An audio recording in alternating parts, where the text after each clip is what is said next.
Hello, and welcome to the first episode of Browsing the Box Office. In this episode, I'll be talking about Spider-Man: Far From Home, which in my humble opinion, might be the best live-action Spider-Man movie ever made. It's probably a toss-up between this and the previous Tom Holland Spider-Man movie, Homecoming. Now, if you haven't seen Spider-Man: Homecoming, or any of the movies where Tom Holland plays Spider-Man, don't worry about it. Like most of the movies in the Marvel Universe, this allows newcomers to come in and not feel too lost. Certainly it's helpful to have the background from seeing the previous films, but there's not going to be a lot of inside jokes that you're missing out on. Mini toothpaste? Pack your suit. I just want to go on my trip with my friends. Europe doesn't really need a friendly neighborhood Spider-Man. After all the hassle of the Infinity Wars, Peter wants to take a break and really focus on being an awkward teenager. You look really pretty. Therefore, I have value. No, that's not I'm right. messing with you. You look pretty too. You sent Nick Fury to voicemail? I gotta go. You do not ghost Nick Fury. So in bold defiance of Joseph Campbell's monomyth structure, he ignores a literal call to action. When I first fell in love. You're a very difficult person to contact, Spider-Man. But the hero's journey catches up with him in Europe. You're Nick Fury. Put some clothes on. Let's go for a ride. Is he gonna be okay like that? I think Nick Fury just hijacked our summer vacation. Awesome! You got gifts, Parker, but you have a job to do.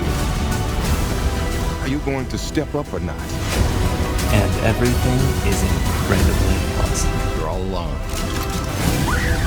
Your friends are in trouble.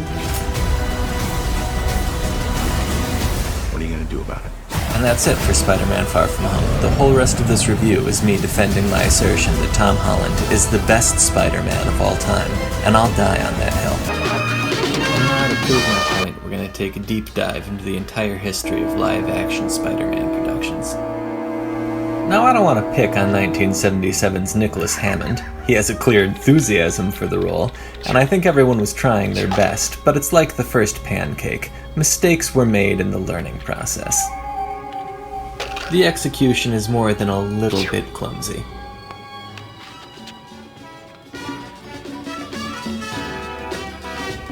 The special effects aren't quite there yet.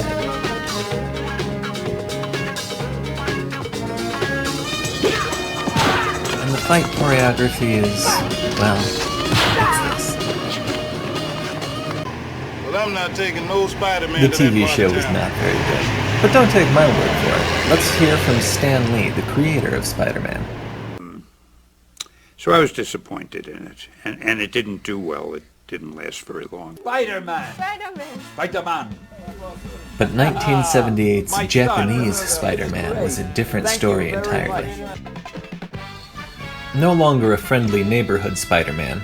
Friendly prefecture Spider-Man? The Japanese Spider-Man was an emissary of hell, which is way more metal.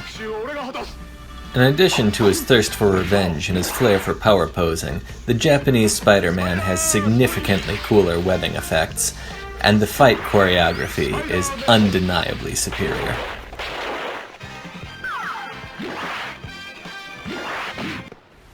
This Spider-Man couldn't be any more Japanese if he had a Yakuza-style full back tattoo of Godzilla underneath a rain of cherry petals.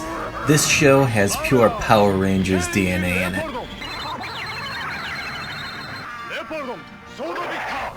It was 23 years until the next live-action version of Spider-Man when Sam Raimi cast Tobey Maguire in the eponymous title role. With such acting credits as Cider House Rules, Pleasantville, and Wonder Boys under his belt, he was certainly equal to the task for 2002's Spider-Man. Hold it right there! I surrender! Oh boy. Despite being 2 decades later and an ocean away, you can still get a hint of that Power Rangers vibe clinging to the Green Goblin.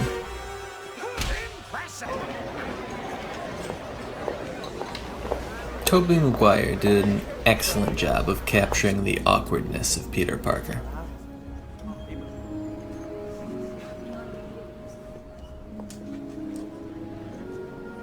Hey, can I take your picture? I need one with a student in it. 2004's follow-up, Spider-Man 2, still has my favorite on-screen depiction of a Spider-Man villain of all time, Alfred Molina's Doc Ock.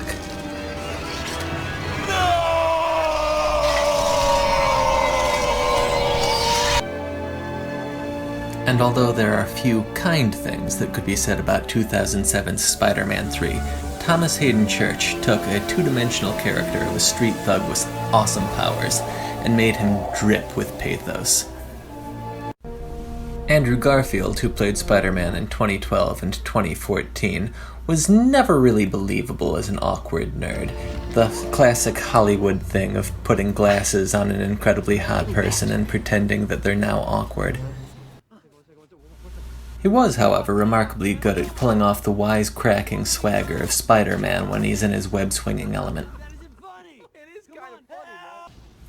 But the Tom Holland Spider-Man has it all. The awkward teen, the wisecracking web-swinger, the conflicted young man trying to find a balance between these two aspects of himself.